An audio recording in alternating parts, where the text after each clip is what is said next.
In today's tutorial, we're going to learn how to make a fondant man. First, we're going to work on the boots for the man. So I've just got some brown modelling paste and I'm rolling a sausage which I've folded in half, and I'm then going to trim the bottom off just to get it nice and flat underneath. Once you're happy with the size that you've got, I'm going to get a modelling tool and I'm just going to create a hole in the top of the boot, and this is going to allow for the trouser leg to sit inside of the boot. For this one, I was actually making a builder, so obviously his trousers are usually tucked into the boots. Using the back of your stitching tool, create a line all the way around. That'll give the illusion of the sole. And then we want to create some lines around the front as well for the steel toe caps, and then lines either side for the tongue of the shoe. Once you're happy with the shape and size of this boot, we want to create another one exactly the same for the other side. So here's what you should have. Again, starting with your sausage shape, rolling it out and folding it in half. You can see there I'm just pinching it in a little bit and then I'm going to fold that in half.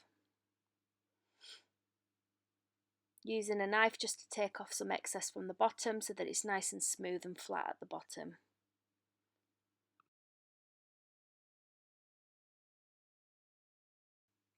Check the boots alongside each other to make sure that they're roughly the same size. Using your modelling tool, creating the steel toe cap and the line for the sole around the edge, and then obviously the hole for the bottom. The reason that we're doing the shoes first is so that we can set the jeans inside of those so that they've got time to dry before the upper body and the head go on. Once you're happy with the boots, put them to one side to dry. I've rested them against a dummy just to make sure that the backs don't flop down any. Next, we're going to work on the jeans. So I've taken some of my navy blue and I've coloured my sugar paste. Now, I haven't mixed it in fully because this is going to be a denim jean, so we need a little bit of texture in there from the colour that we've put on to make it look more like denim. So I've rolled a sausage shape and flattened that out a little bit and then used my knife to create a line through the middle of the legs. We're going to soften this line up to give it a more natural feel. And you want to be really careful near the top of the leg not to split that crotch area any further.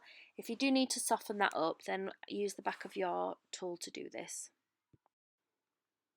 You want to just tuck in the edges of the bottom of the jeans because they're going to slot into the boots that we've created.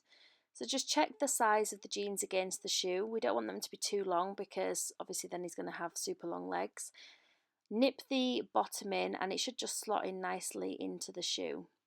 This is a really good way to do it because then we can leave it dry and laid down so that the legs aren't going to push anything on the boots and squash them a little bit. Just checking that it looks okay, and then we're going to stick this on with some water later on. Using the back of my stitching tool, I'm going to create the fly area and just using the stitching side to create the seam. And then we're going to flatten some pockets in. So just push that down slightly and use the stitching tool to create the seams at the side. Now these are working men's jeans, so I've got a little bit of extra detail to put on these, but you can leave that off if you wanted to. It depends what model you're trying to create. Using your stitching tool again, just create some creases in the jeans, anywhere that you feel that creases may be. This just gives it a little bit more movement and makes it look a little bit more natural. Next, we're just going to roll out some more fondant and cut some thin strips. These are just going to be stuck to the side of the jeans. I'm not too sure what this bit's called, but these were on the working jeans that I had to do. Using the stitching tool again just to create a stitching line, and just stuck these on with a little bit of water. Again, you can miss these off if you didn't want this look to be for your model. Next, we're going to create the pockets for the back of the jeans. So what I'm going to do is just roll out some fondant quite thinly, and then we're going to cut these into shape using a knife.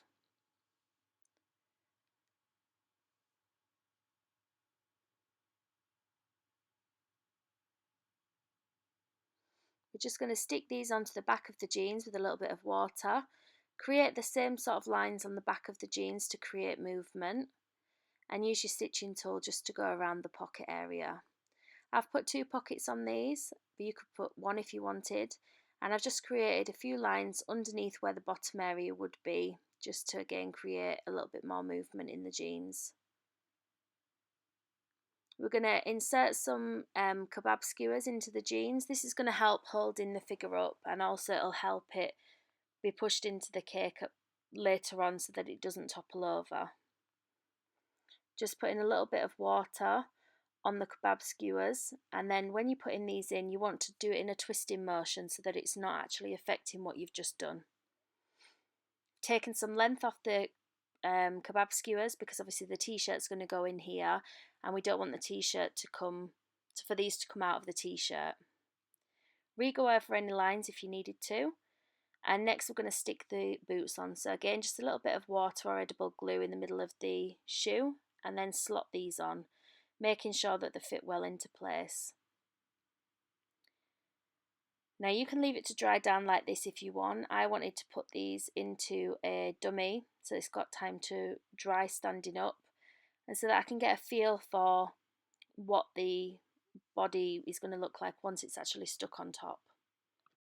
So next we're going to work on the upper body. I've got some of my fondant and I've coloured it in my skin tone with a little bit of chestnut in there.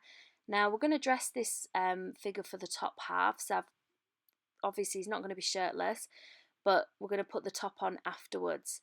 So just create sort of an oblong shape and pull the neck out, and then we're going to push the shoulders down a little bit. You need to make sure that both sides are roughly the same and trim off any excess from the neck. You need to push in some areas with your little fingers just at the side, so that's going to create where the arm sockets would go. And once you've checked the size of this against your legs, you can trim off any excess from the bottom. Using the back of your brush, create a hole in the bottom, ever so slightly. Don't dint it too much because then it'd look a bit weird. And using the back of your stitching tool, you just want to create 2 lines on the shoulders, and this is going to create a collarbone look. Now I don't think we're actually going to see this with the jumper that I've done, but I just created it anyway to show you how, in case you wanted the figure to have a lower top on or a vest top on or something like that. So I'm just sticking some longer supports into the legs and pushing those down into the dummy, and then we're going to check the body to make sure it looks okay, using a bit of water just to stick that on, and then inserting some further support through the neck. So here's what you should have so far. And next we're going to work on the top. Now I've done a grey jumper type top, so I've coloured some of my modelling paste in grey, and I'm just going to roll this quite thinly and trim it down. Just take a rough estimate of the size that you're going to need, and we're going to hold this up to our model that we've got so far and see how much it is that we need to trim off. So I've got quite a chunk at the top that I need to take off and from around the sides. Just using a circle cutter to create a neck hole, and we're just going to use some water just to stick that on. So just pushing that into place. Remember that this is a jumper, so it doesn't need to be stuck tightly down to the body that we've put on. You do want some movement in there, and just pinching the top bits where the arm sockets are going to go. Using the back of your stitching tool, just push this underneath the jumper, and as you can see, you can create wrinkle lines within the clothing. Soften the edges out with your fingers and trim off any excess from the shoulders.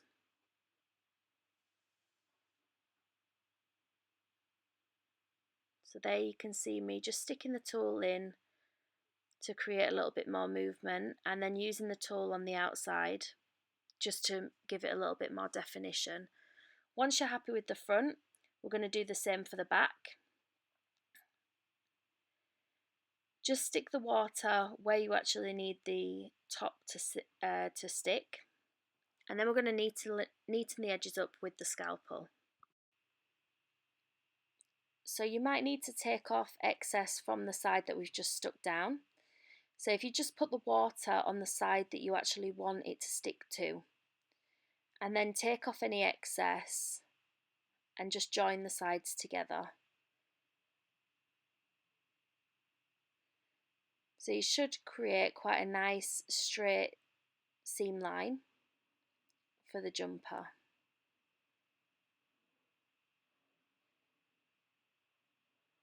Just using the back of my modelling tool to neaten that up a little bit. And again, doing the same for the other side. So trimming off any excess from the front and then pushing the back on and taking any excess off from that side and pushing the seam line together. The jumper's a little bit longer at the back, so I'm just taking off that excess and softening up the line.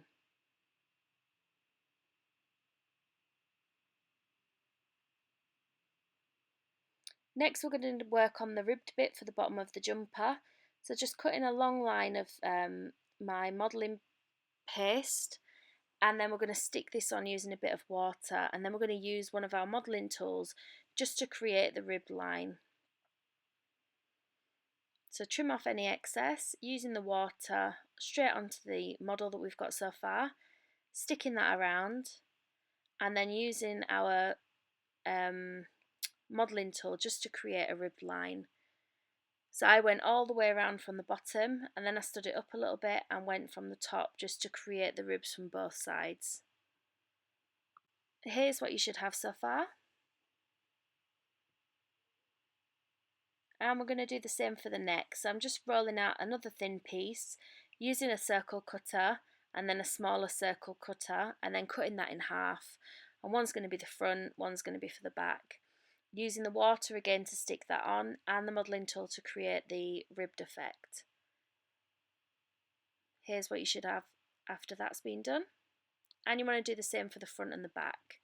Next we're going to work on the face. So I've got a round ball that I've just rolled into a bit of an oval shape. We're going to use our finger to make a line across the face and then use our balling tool to create the eye sockets. You don't want to go too far with these, and you always want to use your fingers to soften these areas out. Using the middle of the balling tool just to run down the side of the nose, and this is going to create a bit of a softer bridge. And then smoothing those areas out a bit by bringing it together. We're going to use our modelling tool just to draw a line at the bottom of the nose, and then we're going to work on bringing the nose up and making it look a bit more natural.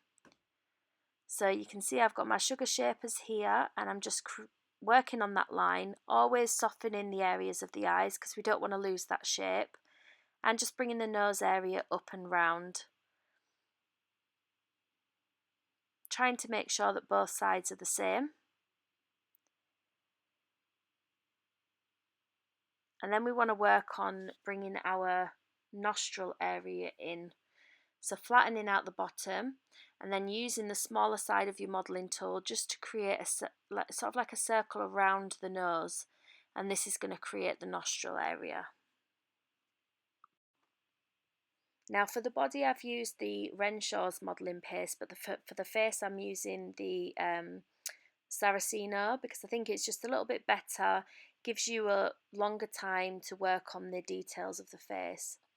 So you want to create the nostrils, not too close together and not so that you can see them on the front. They just want to go up under the nose, and that's going to create a better nose shape as well for the nostrils.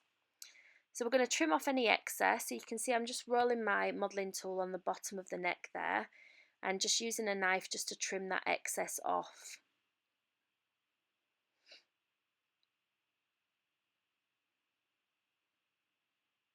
And we can just soften that back out again. Checking the head size against the figure that we've got just to make sure it's the right size. And then we're going to soften out the areas at the side of the nose, and that's going to create that line for the mouth. I've got my scalpel here, just creating a small incision and 2 lines either side of that incision. That's going to give us the area for the chin. And then we're going to push that area on the bottom just up slightly, and that's going to give us our bottom lip that we can then start working and shaping. So pulling the lip out slightly with the scalpel and then using the modelling tool just to push that area back up. Tucking it in at the corners to give a more natural lip look, and drawing a line under the nose which is going to help us give our cupid's bow to the top lip. So keep playing around with your modelling tool, just defining those lines, re-going over them if needed be, and softening out any marks that have been left. So you can see I'm just constantly working around the mouth, softening any areas that need to be softened. Going back up to the nose just to retouch the area.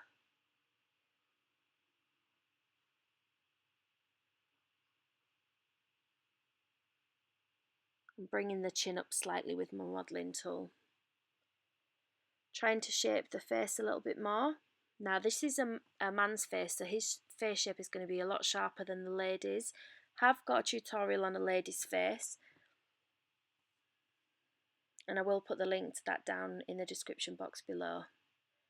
So just softening out those areas and taking off any excess modelling paste and blending in.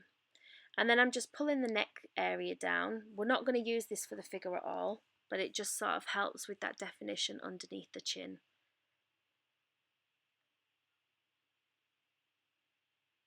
So next we're going to work on the eyes. So just going to create a line and then an arch at the top, and then remove some of that fondant from there. You don't need to remove too much, and you can soften that down with a modelling tool just to give us a smooth line. When you're doing the bottom eyelid, you want to be pulling it down slightly just so it creates that little bottom eyelid that most people naturally have.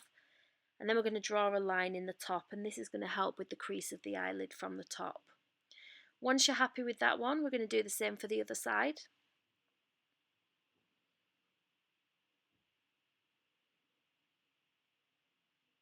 The modelling paste can be quite soft at this point and stretchy, so I just like to take out a little bit and then push the rest down. Again, you want to pull the bottom lid down slightly, and we're going to create the line for the top lid for the other side.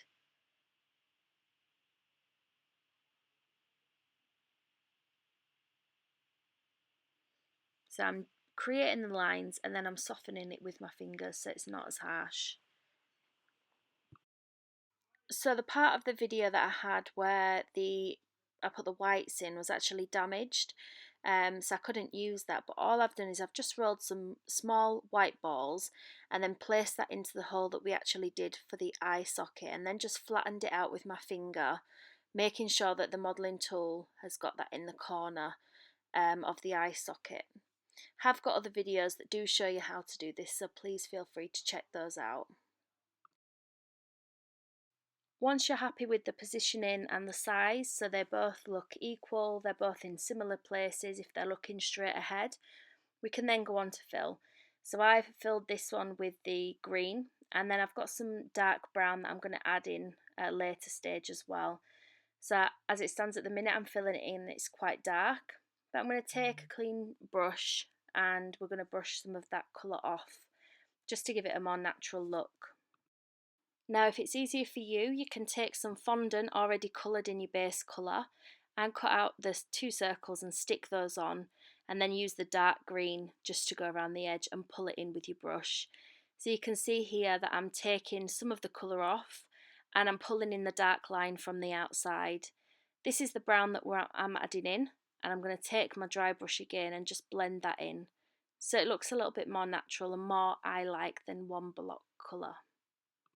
So you can't see too well what it actually looks like at the minute because it is quite wet, but once it dries it does leave a really natural colour. Once you're happy with one eye, move on to the second one. When you are removing some of the colour that you've put on, always remove from the bottom rather than the top, because the light tends to shine on the bottom of the eye more than the top of the eye due to the eyelids, so it just gives it a more natural look. Once you're happy with the colours, we've got some black modelling paste and we're just rolling out some tiny balls, and these are going to sit in and be the pupils. So we don't need to add any water for this because the eyes are still wet anyway, and you want to flatten the balls out with the fingers. Make sure that they're roughly the same size. Now I prefer to pick them up with a brush and put them in. You can do it with your fingers though if you wanted. Once the blacks of the eyes are in, you can use your modelling tool just to flatten it down and push it into place. take off some of the colour from the bottom of the eyes. Make sure it's in the same place as the other eye, not the opposite side. And then we're just going to take some white modelling paste and we're going to put these into the middle of the eyes. These are going to be the light reflecting off. Again, this needs to go in the same place. If you put it at the left side of one eye, it has to go on the left side of the other eye as well. Using the modelling tool just to flatten those in, and that's what you should have so far. Next, we're going to work on the arms for the builder. So I've done this builder where he's got one arm down by his side and the other arm is resting on a wall. So we're going to work at one arm bended and one arm straight down. So you roll your sausage shape. You've got to use your modelling tool to put the crease in on the elbow and then just pinch out the edge where the elbow would be. Using my modelling tool to create the sleeve and checking it against the model that I've got and making sure it's the right size. I've left it to dry a little bit so that it doesn't actually flop down. For the other arm, we're just rolling a straight sausage shape, creating the crease for the arm and using the modelling tool just to create this sleeve area. Checking it against the size of the model to make sure it's the right length. And again, leaving that to dry a little bit before we attach it. Next, we're going to work on the hand. So you want to roll a teardrop shape and just pull that in a little bit and flatten where the hand area is going to be. Once that area is flattened, you just need to create a wrist. So pull in that bit down. And then we're going to use our tool, scalpel tool, to create a thumb. So you want to go straight up at one side and out to the side and then cutting in the 4 fingers. Now obviously the little finger's the smallest, so you need to take a little bit off there. And then it's the second finger in and the index finger that should be the same size. You will need to soften this area with your fingers just to give it a more natural look. Just pulling them into shape and taking anything excess off. Rolling it into your hands, so you can see there we've got quite a natural shape. Just using a balling tool to create the palm of the hand. And the back of the Dresden tool just to create where the wrist area should be. We're going to create some tiny little lines in the middle. These are going to give the lines of your fingers. And taking off any excess from the wrist. So the next side is a little bit different because the arm's hanging down. So creating it in exactly the same way, trimming out the thumb and then taking out the fingers, taking off any length and softening those areas up. So for this arm, I'm going to do it slightly closed, the hand part, and I'm going to trim off any excess of the fingers, just creating a nice sort of like finger-like shape really, trimming down some of the size of the fingers. Using the modelling tool for the areas that I can't get my fingers into and just softening up the tips of the fingers. Trim some excess off the thumb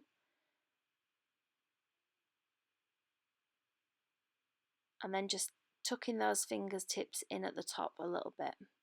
Redefining the lines if you needed to and taking off any excess. Now these were going to stick into the sleeves just with a little bit of water. So you can see me there just checking the shape that it should be using my own hand. So we're going to put the ears onto the face. So we're just going to roll out 2 balls roughly the same size and we're going to stick these on and use the paintbrush just to press in at the side to create the illusion of an ear. Next we're just going to put some blush on the lips. Now it doesn't want to be too dark because obviously this is a male figure. I've just got some peach colour and I'm just brushing it on ever so slightly. Taking care just to take any excess off and using my modelling tool just to redefine the line and to put some little lines in on the lips to make them look a little bit more natural. I'm going to use some of the pink sugar flare dust just to put on the cheeks.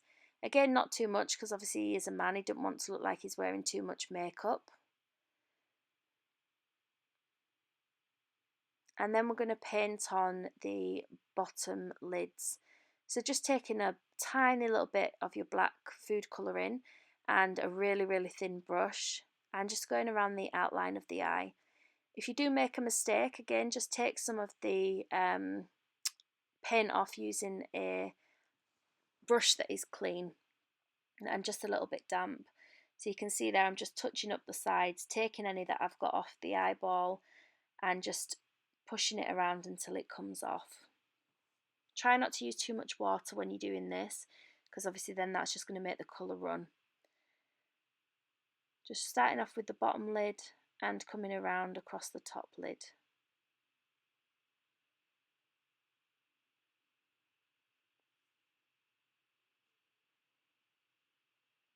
So now we're going to paint his eyebrows on. Now this is quite an elderly gentleman that I did. So I've just got some grey and I've just put some of my brown colouring in. Now painting on the eyebrows, I tend to go up in stripes really and just do one line across and then build on that line until I'm happy with the shape. Obviously the closer to the nose you want to be a little bit thicker, and then towards the outside of the face it needs to get a bit thinner. This guy had a moustache, so again I just painted on a moustache, starting on one side of the face and then matching it with the other.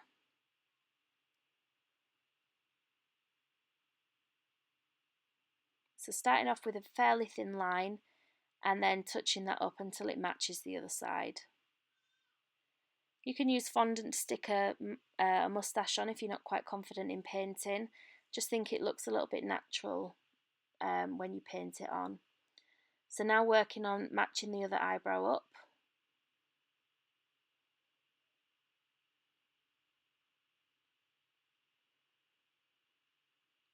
And going back to the moustache and just touching up any areas that I feel needed touching up. Again with the eyebrows, trying to get them to match as quick as possible. We're going to do some glasses for this one, so I've just got a thin piece of modelling paste and wrapping it around my scriber needle just to create that square. And these need to be quite thin, and I would advise leaving them to dry for a little bit. It doesn't take too long to set because obviously it is quite small.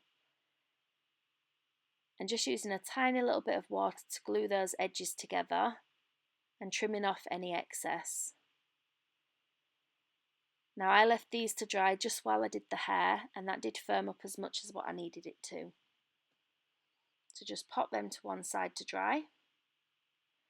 For the hair, you just need to make a cap using I use grey modelling paste because obviously he's an elderly man.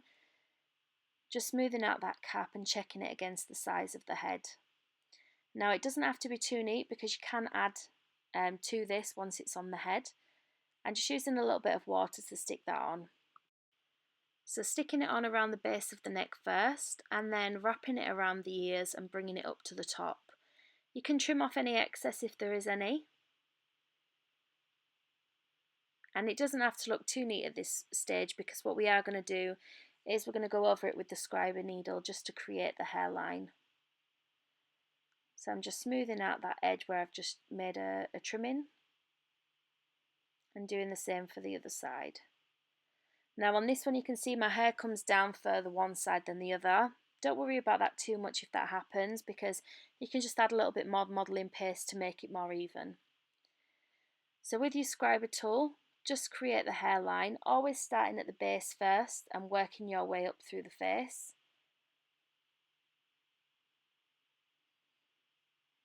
Bringing it down onto the face and pulling it so it gives the illusion of hair. Just tiny little strokes around the front. The more up into the centre of the head you get, the bigger strokes you can use. Now if I'd have allowed my face to dry overnight, I would be able at this point to be able to push the hair on more firmly than what I am doing, but I had to do it quite quickly. So I have to be quite careful with the bottom of the face where the chin is, so I'm not pushing the face out of shape. So you can see I've added that piece in there just to bring the hairline down and adding a little bit extra in at the side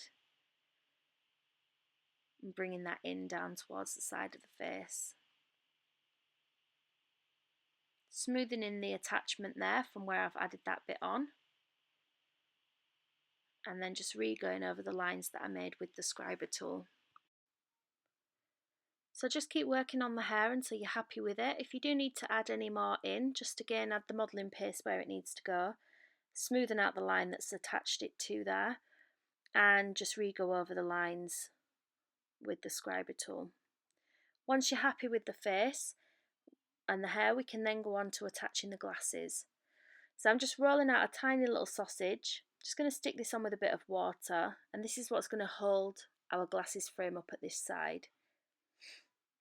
So taking one of the pieces and just balancing it on, we've stuck a little bit of water on there, and then we're just going to stick some water to the bridge of the nose, shaping the glasses and getting them in the right position. Once you're happy with one side, we're going to do the same for the other. So again, getting a tiny little bit of modelling paste and creating a sausage and sticking that onto the face, and then using a tiny little bit of water just to glue the edge of the glasses on. So trimming the sausage shape down, sticking it over the ear, using a bit of water, and then balancing the other side of the glasses on there. Making sure that you just use a little bit of water on the bridge of the nose, and that's going to make the glasses stick to the inside of the face as well as the bit of the glasses that we've created. Once you're happy with that, we want to create a strip across the nose, and then we're ready to put the head onto the body. So I've just used a little bit of water just to stick the head onto the body, and once the head's on, you should have something that looks like this. If you like this video, be sure to hit the thumbs up button and comment down below. To see more of my tutorials, please click the links on the screen now. If you haven't already, hit the subscribe button to stay up to date with my future tutorials. Thanks for watching.